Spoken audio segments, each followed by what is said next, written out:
Angel Binda വേൾഡിലേക്ക് ഏവർക്കും സ്വാഗതം. ഒരു ബ്ലൗസിന്റെ ലാസ്റ്റ് പണിയാണ്, ലാസ്റ്റ് മിനുക്ക് പണിയാണ് കൈത്തയ്യൽ. അപ്പം നമ്മൾ ഇതിന്റെ ലാസ്റ്റ് മിനുക്ക് പണിയിലേക്ക് കയറിയിരിക്കുവാണ്. നമ്മൾ ഹുക്സ് പിടിപ്പിക്കാൻ പോവുകയാണ്. ഇവിടെ ബാക്കി എന്തി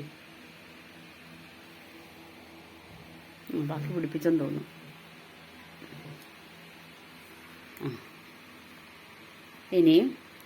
ഇനി എന്തുവാന്ന് ചോദിച്ചാൽ നമുക്കിനി കൈത്തയ്യൽ തയ്ക്കണം. കൈ തയ്ക്കണം, പുറം തയ്ക്കണം, കഴുത്ത് തയ്ക്കണം. അപ്പോൾ ആ പണികൾ ചെയ്യുവാണ്. അപ്പം ഞാൻ ആ 2 ബ്ലൗസും പൂർത്തിയാക്കി. എനിക്ക് 2 ബ്ലൗസും, ഈ ചുമലയും പൂർത്തിയാക്കി, ഈ വയലറ്റും പൂർത്തിയാക്കി. അപ്പോൾ ഈ 2 ബ്ലൗസും എനിക്ക് ഇന്ന് കൊണ്ട് കൊടുക്കേണ്ടി വരുമേ. അപ്പം ഞാനിത് മടക്കി വെക്കാം. മടക്കി വെച്ചതിന് ശേഷം എനിക്ക് അടുക്കളയിൽ ഇച്ചിരി പണിയുണ്ട്, അത് തീർക്കണം. അത് തീർത്തതിന് ശേഷമേ കൊണ്ട് കൊടുക്കാൻ പറ്റത്തുള്ളൂ. അത് ഞാൻ അങ്ങോട്ട് തന്നേക്കാമെന്ന് പറഞ്ഞു, അതുകൊണ്ടാണ്. അല്ലെങ്കിൽ അവർ വന്ന് മേടിക്കും. പക്ഷെ ഞാൻ വിചാരിച്ച എനിക്കൊരു ചെറിയൊരു നടപ്പുമാകും. അങ്ങോട്ടൊരു നടപ്പുമാണ്. ഇന്നാണെങ്കിൽ ഹർത്താലുമാണ്.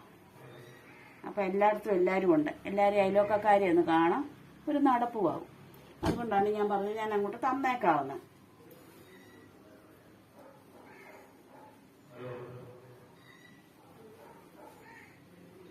അതായത് ഇത് 3 എണ്ണം ഇവിടെ ഇരിക്കട്ടെ.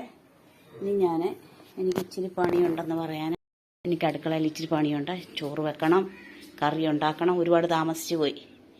ഇന്ന് ഹർത്താലായതുകൊണ്ട് മിണ്ടിയും പറഞ്ഞുമൊക്കെ ഇരുന്നു. അപ്പം ഞാൻ ഈ കോവയ്ക്കായ മെഴുക്ക് വെട്ടണം, അയില കറി വെക്കണം. എല്ലാം ചെയ്തിട്ട് ഓടി വരാം. അപ്പം നമുക്ക് ഈ ബ്ലൗസ് കൊടുത്തിട്ട് വരാവേ. വാച്ച ഞാൻ വരുന്നേ കേട്ടോ. രമണിയുടെ അവിടം വരെ പോയിട്ട് വരാം.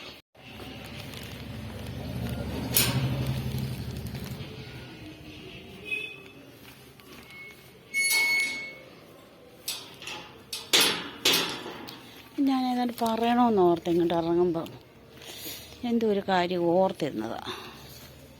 എന്തോ ഇന്നലെ ഞങ്ങളെല്ലാവരും കൂടെ ഒരു വീട്ടിൽ ഓമയ്ക്ക ഇടാനായിട്ട് പോയായിരുന്നു. അത് നല്ല രസമായിരുന്നു. പക്ഷെ വീഡിയോ എടുക്കാൻ മറന്നുപോയി. ചില സമയത്ത് വീഡിയോ മറന്നുപോയി എടുക്കാൻ. അങ്ങനെയായിരുന്നു.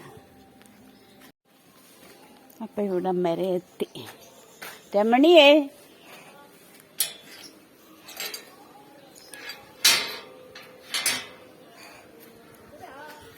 ഇവിടാ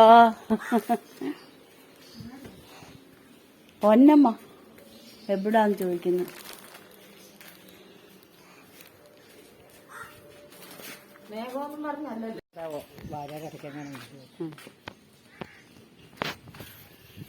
അവിടെ എങ്ങനെ കിടന്ന് വെയിലത്ത് കിടന്ന് ഉണങ്ങിക്കോളുമല്ലോ.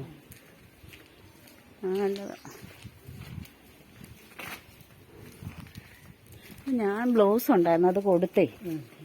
രമണിക്ക് വയ്യാത്തല്ലേ, നമ്മൾ ഇവിടെ വരെ നടത്തിക്കണ്ടെന്ന് വിചാരിച്ച്.